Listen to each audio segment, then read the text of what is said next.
Bismillahirrahmanirrahim. Donc ces petites vidéos introductives au ce qui concerne donc tout ce qui est les régressions linéaires. Donc régression linéaire. Pardon. Hop, le i là n'a pas lieu d'être. Voilà, linéaire. Donc au niveau des régressions linéaires, décidément.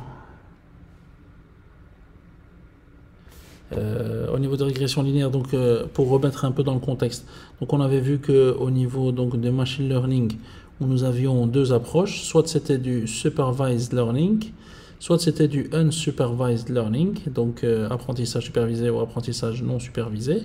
Et nous avions vu que dans l'apprentissage supervisé, nous avions donc soit des approches, donc des algorithmes de type de régression ou des algorithmes de type classification. Donc maintenant, nous sommes au niveau donc, de la régression. Donc pour la régression, ce qu'il faut savoir, c'est que donc typiquement, ici donc dans cette vidéo, on va parler principalement du vocabulaire. Donc ça veut dire quoi? C'est que nous sommes dans une situation où nous avons donc par exemple le x, donc c'est ce qu'on appelle la variable d'input. On appelle ça aussi feature. Donc les termes anglais sont importants parce que bon, c'est l'anglais, la langue principalement utilisée dans ce domaine. Et nous avons le y qui constitue les outputs ou bien encore le target, donc la cible. Hein. Target. Alors, les x, donc, il s'agit donc de variables. Donc nous avons une variable x qui prend différentes valeurs, par exemple x1, x2, x3, donc à ces valeurs sont associés des résultats, donc qui sont donc ces valeurs, donc les inputs et les outputs sont issus d'observations. Donc y1, y2, y3 et ceci jusque ym, jusque xm. Donc m comme Marie, c'est le constitue, donc c'est le nombre.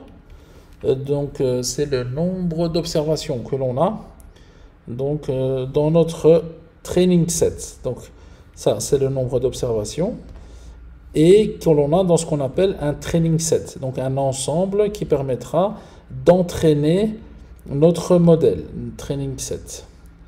Ok, alors donc ici nous avons dit que le nombre ici c'est m, et alors ce qu'il faut savoir c'est que ceci typiquement, quand on veut le représenter sur un graphique, nous avons donc ce genre de situation. Nous avons donc l'axe des x, l'axe des y, et ceci va constituer donc une série de nuages de points.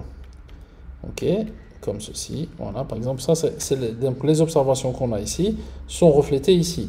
Donc typiquement ici, c'est le point qui est donc à l'intersection entre x1 et y1. Okay.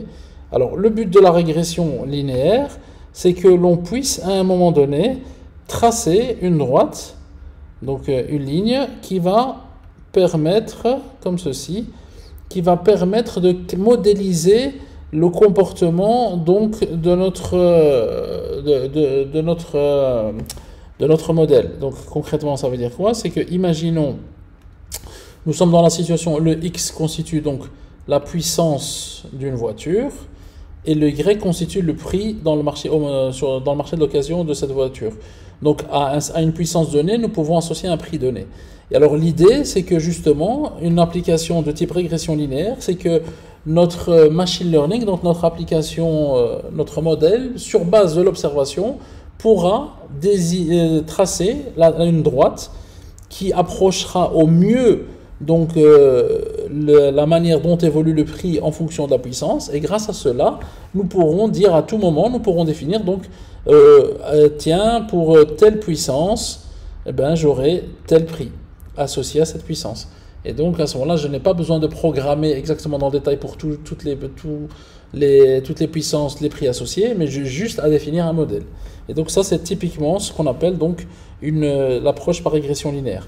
Alors, donc ce qu'on a dit, donc je répète, ce qui est important à savoir, c'est que nous avons le fameux M, qui constitue donc le nombre d'observations de notre training set. Nous avons la notion de training set. Nous avons la notion de target. Nous avons la notion de output, donc c'est les valeurs en sortie. Nous avons la notion de feature or input, ou bien input qui constitue donc les valeurs en entrée. Ce qui est donc aussi important à savoir, c'est que donc on parle de modèle linéaire parce qu'il s'agit d'une droite. Et pourquoi est-ce qu'on utilise un modèle linéaire? Parce qu'en général, les droites en mathématiques, c'est ce qui est le plus facile à traiter par rapport à des courbes. Mais il existe des modèles avec des courbes, mais là maintenant, dans le cadre de cette introduction, on s'intéresse qu'au modèle linéaire. Donc la vidéo qui suit constituera une petite introduction pratique avec un Jupyter Notebook. Je vous remercie.